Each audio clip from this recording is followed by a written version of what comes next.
Good morning students. ये video हमने specially 9th ई के लिए बनाया है, क्योंकि कुछ बच्चों का कहना था कि रीढ़ की हड्डी हम लोगों ने नहीं पढ़ा है, अशोक सर शायद पढ़ाया नहीं था उनको, और हमसे वो लेट में पढ़ रहे थे, तो इसलिए हमने ख़ास तौर से उनके लिए बनाया है। तो आइए हम देखते हैं पहले रीढ़ की हड्डी। पहले हम इसका जो है सार देखते हैं। आप जो इसकी समरी समझ लीजिए, उसके बाद हम क्वेश्चन आंसर कराएंगे। और टाइम चूँकि बहुत कम है, क्योंकि बस 2 दिन और रह गए रिवीजन के लिए। आप लोगों ने बहुत लेट बताया, अगर पहले बताया होता तो और भी मतलब जितना हो सकता था बहुत अच्छी तरह से हम इसको रिवीजन करते। तो आइए हम सबसे पहले इस कहानी में रीढ़ की हड्डी में देखिए, ध्यान दीजिए कि इसमें पात्र, सबसे मुख्य पात्र क्या है, उमा है। और इस कहानी में रीढ़ की हड्डी शीर्षक जो है, उस एकांकी में लेखक ने समाज में स्त्रियों के प्रति व्याप्त रूढ़िवादी मानसिकता पर प्रहार किया है। स्त्रियों के प्रति समाज के जो दोहरे मापदंड है उसको दर्शाया है। और फिर अंत में क्या हुआ है कि उमा की साहसपूर्ण बातें लेखक के दृष्टिगोचर को अव्यक्त करती हैं। अब देखिए इसकी कहानी क्या है, आइए हम कहानी तरफ चलते हैं। कहानी है कि राम स्वरूप के परिवार में एक लड़की है जिसका नाम उमा है, और वह उच्च शिक्षा प्राप्त है, पर लड़के और उसके पिता की इच्छा का ख्याल करते हुए उसकी शिक्षा को बहुत छिपाया जाता है। लड़कों से बताया जाता है कि वो उमा कम पढ़ी लिखी है। तो घर में मेहमानों के स्वागत की तैयारी चल रही है, क्योंकि कुछ लोग देखने आते हैं। तो जब उमा के लड़के और उसका पिता देखने आता है तो उन्हें बताया नहीं जाता है कि लड़की बहुत पढ़ी लिखी है। रामस्वरूप और उनकी पत्नी जो है प्रेमा में नोक-झोंक चलती है इस बात को लेकर के। तो लड़की उमा जो होती है बहुत सादगी पसंद लड़की है, पढ़ने लिखने वाली लड़की है, और वो मेकअप वगैरह बिल्कुल पसंद नहीं करती है। लेकिन फिर भी माँ उसे मेकअप करने के लिए कहती है कि जो लोग लड़के देखने आ रहे हैं तो मेकअप वगैरह कर करके हो जाए। अब लड़के का नाम शंकर है, जो देखने आया है, जिसे शादी होने वाली, विवाह होने वाला है, उसका नाम शंकर है। और उसके पिता गोपाल प्रसाद एक वकील हैं, पर लड़की कम पढ़ी लिखी वो चाहते हैं। उनको लड़की कम पढ़ी लिखी वो चाहते हैं, और उनकी दृष्टि में जो नेचर है, प्रकृति ने स्त्री पुरुष में अंतर बहुत ज़्यादा बनाया है। उनका मानना था कि पुरुष पुरुष होते हैं और स्त्री घर के रहने की चीज़ होती है। रामस्वरूप लड़की के पिता हैं, अतः अत्यधिक विनम्रता का प्रदर्शन करते हैं। जैसे कि आपने देखा है कि अक्सर जो लड़की का पिता होता है बहुत विनम्र होता है, हाथ जोड़ करके हमेशा बात करता है। तो रामस्वरूप और गोपाल प्रसाद पुराने ज़माने की भी बातें करते हैं, जो उनके वक्त में जो बीत चुका था। लड़की उमा के आने पर गोपाल प्रसाद उससे तरह तरह के सवाल भी पूछते हैं, बार बार जो है उससे जो है क्वेश्चन करते हैं। वे उमा से प्रश्न करते हैं तो वह चुप रहती है, और उसकी ओर से रामस्वरूप उत्तर देते हैं। जब गोपाल प्रसाद उमा से मुंह खोलने का आग्रह करते हैं तब उमा का गुस्सा फूट पड़ता है और बिल्कुल ब्लास्ट हो जाती है, और कहती है कि क्या जाट तू बाबूजी, जब मेज़ कुर्सी बिकती है तब दुकानदार कुर्सी मेज़ से कुछ नहीं पूछता। कहती है कि जब मेज़ कुर्सी बिकती है तो दुकानदार जो होता है मेज़ कुर्सी से कुछ नहीं पूछता, सिर्फ खरीदार दिखला देता है। जो बेचने वाला था वो सामान को दिखला देता है, पसंद आए तो अच्छा, वरना कोई बात नहीं। उमा शंकर को भी पोल इन शब्दों में खोलती है। जो उमा होती है, वो जो शंकर लड़का होता है जो उसे देखने आता है, उसकी भी पोल खुलती है कि ज़रा अपने साहबजादे से आप पूछिए कि अभी पिछले फरवरी में ये लड़कियों के हॉस्टल में क्या कर रहा था, ये उनके हॉस्टल में इर्द गिर्द क्यों घूम रहा था, और वहाँ से ये कैसे भगाया गया था, बहुत ही बेइज्जत होकर के ये भगाया गया था। ये किस तरह से नौकरानी के पैर पकड़ करके अपना मुँह छुपा करके वहाँ से भागा था। तो इस तरह से बहुत ही उमा जलील करती है और उनको बेइज्जत करती है, क्योंकि जो बार बार वो जो एक सामान की तरह से लकड़ी और फर्नीचर और सोफ़ा जैसे ख़रीदते हैं, उस तरह से जो है वो उनके सामने बिहेव कर रहे थे, पेश आ रहे थे, जिससे उमा जो है बहुत ज़्यादा नाराज़ होती है। तो जब उमा ने ये कहा कि अपने लड़के को भी देखिए, पूछिए कि वो कितना बड़ा लोफर है, और वो लड़कियों के हॉस्टल में इधर उधर घूमता रहता है, किस तरह से वो जो है पढ़ाई लिखाई छोड़ करके इधर उधर करता है। तो इतना सुनना था कि बाप बेटे दोनों बिल्कुल नाराज़ हो गए और भाग निकल गए।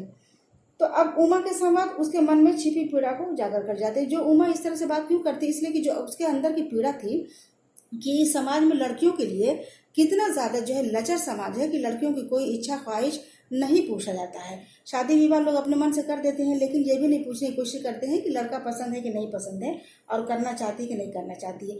एक बिल्कुल जैसे गाय और भैंस होते हैं उस तरह से लड़कियों को बैठा दिया जाता है और ज़बरदस्ती जो है उनसे शादी कर दिया जाता है। तो इस तरह से उमा के जो मन में जो पीड़ा थी, जो दुख था, वो गुस्से के आक्रोश के रूप में वो बाहर आता है। अब देखिए क्वेश्चन है कि रामस्वरूप और गोपाल प्रसाद बात बात पर एक हमारा ज़माना था कहकर अपने समय की तुलना वर्तमान समय से करते हैं। इस प्रकार की तुलना करना कहाँ तक तर्क संगत है?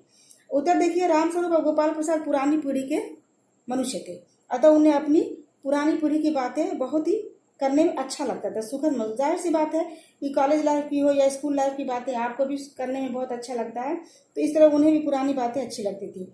अब इस आयु के वर्ग के लोग वर्तमान से असंतुष्ट रहते हैं। जो इस तरह की उम्र के लोग होते हैं वो हमेशा जो वर्तमान से असंतुष्ट रहते हैं और अतीत में ही वो प्रसन्न रहते हैं, अतीत की बातें करके प्रसन्न रहते हैं।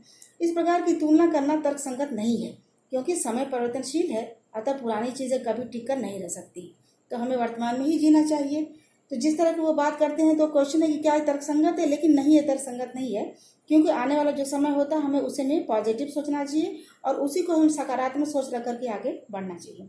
देखिए क्वेश्चन नंबर 2 है, रामस्वरूप का अपनी बेटी को उच्च शिक्षा दिलवाना और विवाह के लिए छिपाना, यह विरोधाभास उनकी किस विवशता को उजागर करता है? विवशता यानी परेशानी को। आंसर, रामस्वरूप अपनी बेटी को उच्च शिक्षा दिलवाते हैं, वे स्थिर शिक्षा के हिमायती हैं, पर उनकी यह विवशता देखिए, उनका मतलब मजबूरी देखिए कि वह पक्ष विवाह के लिए ऐसी कन्या चाहता है, जो विवाह करना चाहता है वो ऐसी कन्या चाहता है जो बिल्कुल कम पढ़ी लिखी हो। तो रामस्वरूप लड़की का विवाह करना चाहते हैं, अतः विवशता यानी मजबूरी में अपनी लड़की को उच्च शिक्षा को छिपा लेते हैं, और रामस्वरूप के आचरण का विरोधाभास उनकी इस विवशता को उजागर करता है कि लड़की का पिता होने के कारण उसे रूढ़िग्रस्त लोगों के सामने झुकना पड़ता है। देखिए कितनी बड़ी मजबूरी थी उमा के पिता की कि वो चाह करके भी नहीं बता पा रहे थे कि उनकी लड़की पढ़ी लिखी है, क्योंकि उनके साथ मजबूरी थी। समाज की विडम्बना है कि वो जो चाहता है समाज ही करता है, वही करता है। अब देखिए प्रश्न नंबर 3 है, अपनी बेटी का रिश्ता तय करने के लिए रामस्वरूप उमा से जिस प्रकार के व्यवहार की अपेक्षा कर रहे हैं वह उचित क्यों नहीं है? आंसर देखिए, रामस्वरूप अपनी बेटी उमा से अपेक्षा कर रहे थे कि वह सज धज कर लड़के वालों के सामने जाए, अपनी बीए की शिक्षा को छिपाए और उसे बताना उचित नहीं है। उमा एक पढ़ी लिखी तथा सादगी पसंद लड़की है, उसे भी अपनी पसंद नापसंद प्रदर्शित करने का अधिकार है, उसे दबाया नहीं जा सकता है। क्वेश्चन नंबर देखिए 5 है, आपके लाडले बेटे की रीढ़ की हड्डी है भी नहीं। उमा इस कथन के माध्यम से शंकर की किन किन कमियों को संकेत करती है? क्वेश्चन बहुत इंपॉर्टेंट है और बहुत ही अच्छा क्वेश्चन है। जब उमा पूछती है कि आपके लाडले बेटे की रीढ़ की हड्डी है नहीं, क्योंकि रीढ़ की हड्डी आप जानते हैं मनुष्य का शरीर उस पर टिका रहता है, यानी बहुत ही इंपॉर्टेंट चीज़ होती है रीढ़ की हड्डी। तो उसका उत्तर है कि उमा इस कथन के माध्यम से शंकर की शारीरिक एवं चारित्रिक दोनों प्रकार की कमियों की ओर संकेत करती है, यानी उसके कैरेक्टर की तरफ भी और उसके शारीरिक बनावट की तरफ भी उमा जो है संकेत करती है। शंकर की कमर बिल्कुल झुकी हुई थी, अतः उसका यह कहकर मजाक उड़ाया जाता है कि उसके बैकबोन नहीं है, उसमें चारित्रिक दृढ़ता का भी अभाव है। आपने देखा कि जिस तरह से गर्ल्स हॉस्टल में वो घूम रहा था, टहल रहा था और नौकरानी के पैर पकड़ के किसी तरह से भागना पड़ा, तो उसकी जो कैरेक्टर था वो भी बिल्कुल सही नहीं था। वह एक आवारा किस्म का लड़का था जो इधर उधर घूमा करता था। अब देखिए क्वेश्चन नंबर 6 है, शंकर जैसे लड़के और उमा जैसी लड़की को कैसे व्यक्तित्व की जरूरत है? तर्क सहित उत्तर दीजिए। देखिए, अब शंकर जैसे लड़के को एक परिश्रमी, स्वस्थ एवं सच्चरित्र व्यक्ति की आवश्यकता है। वह अपनी पढ़ाई के प्रति लापरवाह है, अतः वह प्रायः फेल होता रहता है। उसका शारीरिक ढांचा भी ठीक नहीं है, रीढ़ की हड्डी झुकी रहती है उसकी हमेशा, और वह चलता भी झुक करके। वह दुष्चरित किस्म का युवक है जो लड़कियों के हॉस्टल में आवारागर्दी करता रहता है और हमेशा पकड़ाया जाता है। उसे साहसी और चैत्यवान बनना चाहिए। शंकर को कैसे बनना चाहिए? चैत्यवान बनना चाहिए, साहसी बनना चाहिए और बिल्कुल ठोस, मजबूत और पारिश्रमिक इंसान बनना चाहिए। उमा देखिए, उमा अत्यंत साहसी एवं स्पष्ट वक्ता है, बिल्कुल साफ सुथरी बात करती है उमा। वह उच्च शिक्षा भी प्राप्त की है। उमा के लिए ऐसे ही व्यक्तित्व की जरूरत है जैसे व्यक्तित्व उसका दर्शाया गया है। वह सादा जीवन जीने में विवश रखती है। लड़कियों को अपने ऊपर होने वाले अत्याचारों एवं अन्यायों के विरुद्ध स्वयं आवाज उठानी होगी। उमा को इस बात का भय नहीं है कि उसकी शादी की बात टूट जाएगी, शादी हो या ना हो, लेकिन उमा ने अपने जहाँ हक का इस्तेमाल किया और अपने अधिकार का इस्तेमाल किया। इस तरह से हर लड़कियों को जो सही और गलत के हमेशा जो है देख करके अपनी बातों को रखना ज़रूरी होता है। जहाँ गलत है वहाँ पे इंसान को वो अपने अधिकार की बात को करना चाहिए। अब देखिए क्वेश्चन नंबर 7 है, रीढ़ की हड्डी एकांकी के शीर्षक की सार्थकता स्पष्ट कीजिए। उत्तर, एकांकी का यह शीर्षक प्रतीकात्मक है। रीढ़ की हड्डी का शरीर में महत्वपूर्ण स्थान होता है। एकांकी में यह शीर्षक चरित्र की मजबूती के रूप में लिखा गया है। जिस प्रकार रीढ़ की हड्डी शरीर को मजबूती प्रदान करती है, ठीक उसी प्रकार दृढ़ता व्यक्ति को चारित्रिक दृढ़ता प्रदान करती है। शंकर के माध्यम से लेखक ने चरित्रहीन युवक को सचेत करना चाहा है। शंकर को एक कायर, अस्वस्थ और चरित्रहीन के रूप में दर्शाया गया है। अतः अपने विचारों पर दृढ़ नहीं रह पाता है। तो इस तरह से वह युवा पीढ़ी, तो जो युवा पीढ़ी है, आज की जो युवा पीढ़ी है, वो समाज के लिए क्या है, रीढ़ की हड्डी है, उसका मजबूत होना बिल्कुल ज़रूरी है। तो ये जो शीर्षक है पूर्णतः क्या है, बिल्कुल सार्थक है। अब देखिए क्वेश्चन नंबर 8 है, कथावस्तु के आधार पर आप किसे एकांकी का मुख्य पात्र मानते हैं। तो भाई कथावस्तु के एकांक पर जाहिर सी बात है हम उमा को मानते हैं, क्योंकि उमा चरित्रवान थी। उमा जो है पढ़ी लिखी लड़की थी और उसने जो है समाज को एक नई दिशा दी, अपनी बात कहने का अधिकार रखा। इस तरह से हम उमा को मानते हैं। प्रश्न नंबर 9 है, एकांकी के आधार पर रामस्वरूप और गोपाल प्रसाद की चारित्रिक विशेषताएं बताइए। तो देखिए रामस्वरूप की चारित्रिक विशेषता क्या है। रामस्वरूप रीढ़ की हड्डी एकांकी के प्रमुख पात्र है। वह अधेड़ उम्र का व्यक्ति है। रामस्वरूप अत्यंत परिश्रमी है और घर की बैठक को ठीक करने में काफी परिश्रम करता है। रामस्वरूप प्रगतिशील विचारों का है, इसी कारण वह अपनी बेटी को उच्च शिक्षा दिलवाते हैं। और वहीं पे लेकिन रामस्वरूप में एक ये भी है कि वो थोड़ा सा दब्बू किस्म के इंसान है।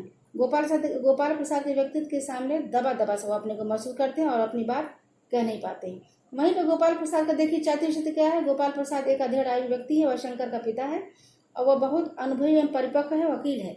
वह हर बात की जांच परख करता है। रामस्वरूप के घर की हैसियत का अंदाजा भी लगाता है, उमा को भी परखने की पूरी कोशिश करता है। अब क्वेश्चन नंबर 11 है, समाज में महिलाओं को उचित गरिमा दिलाने हेतु आप कौन कौन सा प्रयास करते हैं। देखिए बहुत इंपॉर्टेंट है कि समाज में महिलाओं को गरिमा दिलाने के लिए हम निम्नलिखित प्रयास कर सकते हैं। सबसे पहले हम स्वयं महिलाओं को सम्मान करने और समाज में आदर्श स्थापित करेंगे। महिलाओं का सम्मान हमेशा करना जरूरी होता है। इससे शिक्षा का पक्ष लेकर उनकी शिक्षा की उचित व्यवस्था कराने के लिए भी संघर्ष करेंगे। ये आपकी तरफ से है कि आप महिलाओं के उत्थान के लिए क्या कर सकते हैं। तो आप लिखेंगे कि सर्वप्रथम हम स्वयं महिलाओं का सम्मान करेंगे और उन्हें स्त्री को उच्च शिक्षा दिलाने के लिए हमेशा उसकी व्यवस्था करने में संघर्ष करेंगे।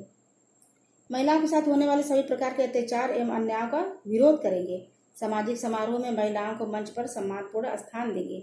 दहेज विरोधी वातावरण भी बनाने की कोशिश करेंगे और साहसी महिलाओं का प्रोत्साहित करेंगे, जारी उनको हम उत्साह उनका हम बढ़ाएंगे। तो स्टूडेंट्स ये रीढ़ की हड्डी का हमने सारा बताया, हमने क्वेश्चन आंसर बता दिया है। अब आप इसे पढ़ करके समझ लीजिएगा और नेक्स्ट चैप्टर हम जब पढ़ाएंगे तो वो भी आपका डाउट हम क्लियर कर देंगे। Thank you, have a nice day.